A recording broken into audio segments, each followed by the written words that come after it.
Salut. Est-ce que t'aimes les questions? Si oui, alors bienvenue. Sinon, alors... C'est bon, on n'est plus qu'entre curieux? Reprenons. Salut, j'ai une question insolite pour toi. Est-ce que t'as déjà entendu parler des brénicles? C'est un phénomène naturel assez impressionnant. Carrément stylé même. Il est plus connu sous le nom de doigt de la mort glacé. Mais précisément, qu'est-ce que c'est que les brénicles? Est-ce qu'ils se forment? Où? Pourquoi? Comment? Pas de panique, j'explique.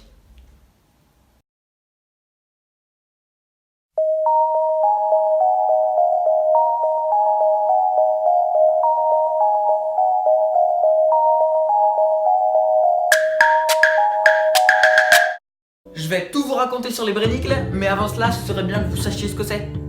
Faites pas genre, je sais très bien que vous n'en avez aucune idée. L'idéal, ce serait de vous en montrer, mais le problème, c'est que les brénicles se forment sous la calotte glaciaire. Sous la banquise, si vous préférez. Donc dans un endroit pas vraiment accessible. Pas vraiment. Et puis ils se forment que quand des conditions très précises sont réunies. Et ils se développent entièrement que très rarement. Donc au final, il est quasiment impossible d'en filmer. Heureusement, en 2011, la BBC a réussi cet exploit et a réussi à filmer un brénicle. Yes. Donc je vais vous montrer une vidéo de Nature Sauvage qui présente super bien ce phénomène à partir des fameuses images de la BBC. Sous la couche de glace, ce royaume enchanté est protégé du froid intense qui règne en surface. Il est peuplé d'organismes étranges et merveilleux.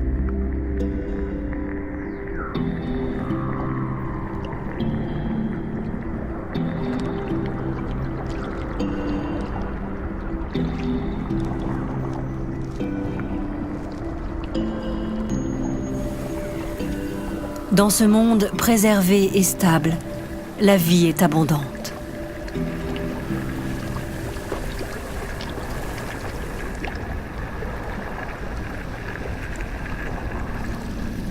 Pourtant, même à cette profondeur, le froid vient parfois jouer les troubles fêtes. Quand les températures chutent à la surface, elles déclenchent un phénomène macabre.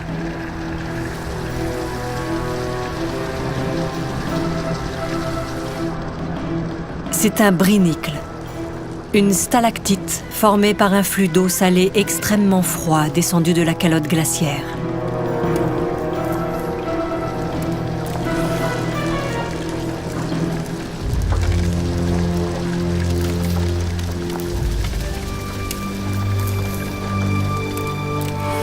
Pour les habitants de ce monde sous-marin, c'est le doigt de la mort qui vient les chercher.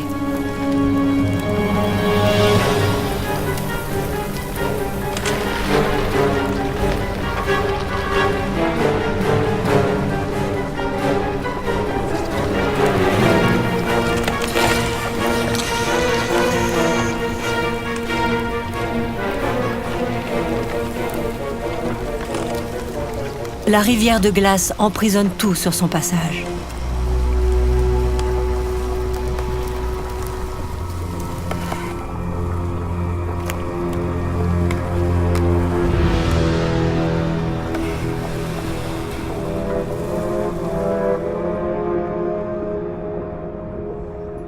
Même ceux qui se croient à l'abri peuvent se faire prendre au piège de l'hiver.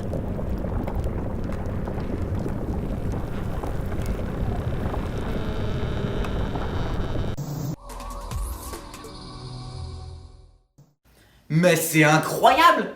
On dirait de la magie! En fait non, c'est totalement logique, et même plutôt simple. Un brénicle se forme par une succession de petites étapes qui mises bout à bout vont former un brénicle. Reprenons tout depuis le début. Comment se forme un brénicle? Alors, pour obtenir un bon beau brénicle, il vous faut papa brénicle, maman brénicle, un peu d'amour et... Non, je déconne. En fait, dans l'eau, on retrouve des molécules d'eau. Enfin... mais on retrouve aussi tout un tas d'impuretés, avec notamment du sel. Et quand l'eau gèle, elle va former une structure cristalline bien régulière, contenant uniquement des molécules d'eau. Mais alors, que deviennent les impuretés? Eh bien c'est simple, elles sont tout simplement éjectées. Paf! Ça dégage. Le sel qui a été expulsé, en se regroupant, va faire fondre un petit peu de neige et de glace, formant de la saumure. Parfaitement comme le sel sur la route. Il fait fondre la neige, s'y mélange et forme de la saumure. La saumure, vous savez. Cette saumure va par simple gravité s'écrouler dans les cuvettes. Et puis quand il va se mettre à neiger, chose qui n'est pas rare dans ces régions, va se faire recouvrir d'une couche de neige, puis de glace. On obtient donc au final des poches de saumure. Ces poches sont au brénicle ce que les chambres magmatiques sont au volcan. Les brénicles se forment quand la température extérieure est glaciale. Le froid va pénétrer dans les poches et les refroidir. Mais vous allez me dire, pourquoi est-ce qu'elles ne gèlent pas? Eh bien c'est simple, parce que c'est de la saumure. Le sel qui est dissous a pour effet de baisser la température de fusion, ce qui va les empêcher de geler. Mais, s'il venait à faire suffisamment froid pour les faire geler? Pas de panique, la nature a pensé à tout. Rappelez-vous de ce qu'on a dit au début. Lorsque l'eau gèle, elle expulse ses impuretés. Or, de la saumure, ce n'est rien d'autre que de l'eau et du sel. Et que va faire de la saumure qui gèle? Exactement, elle expulse son sel. Donc, la saumure qui est située sur les pourtours de la poche va geler en premier et expulser son sel.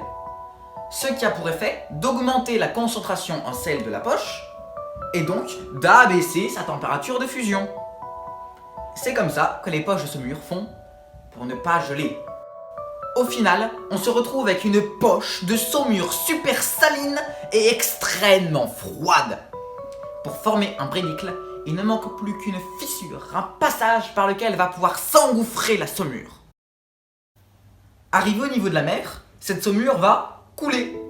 Bah ouais, c'est de la saumure. La saumure, c'est plus dense que l'eau, ça coule. Et surtout, cette saumure est tellement froide qu'elle va faire geler l'eau environnante. Bien sûr, seulement aux endroits où elle est suffisamment concentrée, c'est-à-dire à sa base, formant un petit conduit. Ce petit conduit va canaliser le flux de saumure, qui maintenant sera suffisamment concentré à l'extrémité du conduit pour faire geler l'eau. Donc petit à petit, le conduit progresse, avance. Et la saumure, en circulant dans ce conduit, va le renforcer en le refroidissant. C'est ainsi que la structure progresse. Et si le brénicle touche le fond, la saumure va ruisseler selon la pente et les courants marins, formant sur son passage une rivière de glace. Cette rivière de glace est un véritable piège mortel pour tous les organismes lents qui se font prendre par les glaces et meurent de froid. Aussi spectaculaire que soit ce phénomène, il reste particulièrement fragile. C'est une main de fer dans un gant de velours.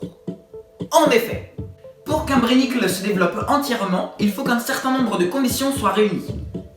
Il faut que la poche de saumure soit suffisamment vaste. Il ne faut pas qu'il y ait de courant marin, car il risquerait de casser la structure.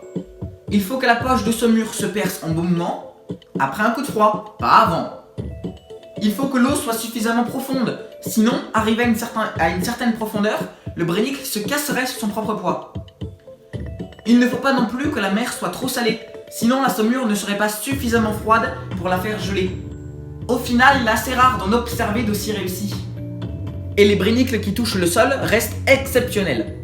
Mais on nous présente les brénicles comme de monstrueux phénomènes meurtriers qui tuent les animaux marins par centaines et vous empêchent de dormir la nuit. Or, maintenant on sait que les brénicles qui font des victimes sont rares. Et que les rivières de glace qu'ils engendrent ne couvrent qu'une infime surface comparée à l'immensité du plancher océanique. Sont-ils vraiment si dangereux? Eh bien, nous voyons le monde par les yeux des médias. L'image que nous avons des brénicles est l'image que les médias ont voulu nous en donner. Or, ils ont tout intérêt à nous en donner une vision dramatique, qui est plus commerciale que la réalité. Les médias ont toujours eu cette tendance à dramatiser les événements afin de s'attirer les faveurs du consommateur qui réclame d'eux le conte d'événements exceptionnels. Finalement, les brénicles font l'objet d'un danger commercial créé de toutes pièces par les médias. Et ils ne mettent aucunement en danger les populations marines.